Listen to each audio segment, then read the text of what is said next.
ami pathum zinga hian tu hi nge ui nei tui kha theim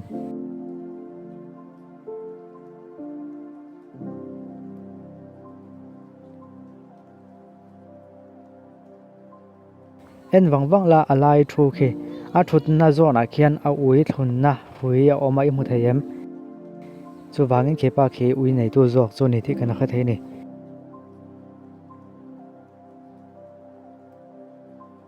he thalaka hian thil dik lo oma chu hanjong chuak te le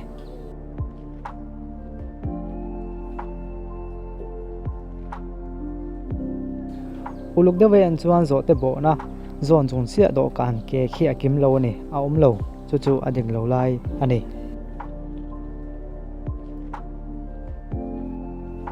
helai thalaka hian enge thil dik lo hanjong chuak le te de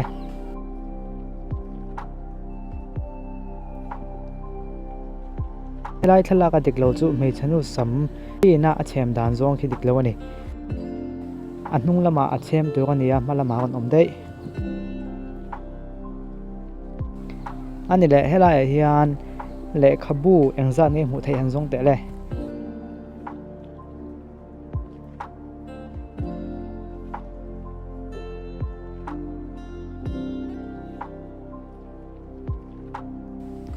le khabu panga kan mu theya chung chu kan thai bel ho khi ni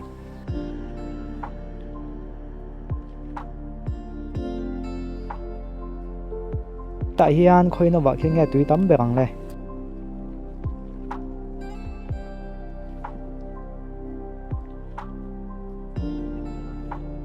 tui tam ber na chu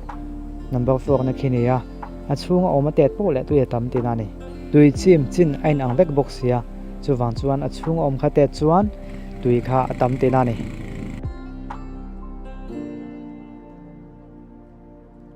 am pan hi zinga khian tu zok khenga tui choi nem zok le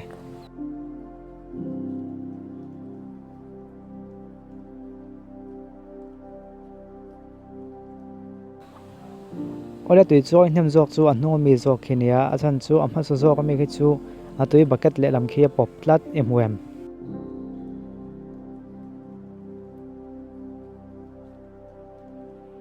ole helai mo to a hian khoi khi nge lo ta se an boina khi chin fel niang le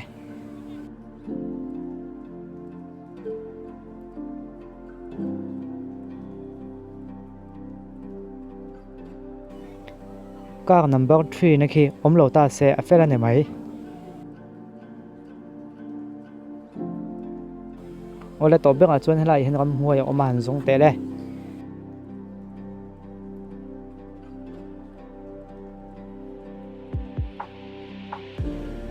hetia kan han en chia ding lampang kila khian mei che pakhat a ke lampang lo khi muem khinu hi ram huai ni ole khati zong kha kan ti theini se video danga adang kan on tilenga nzan nge chan dik thei ilo soidon ya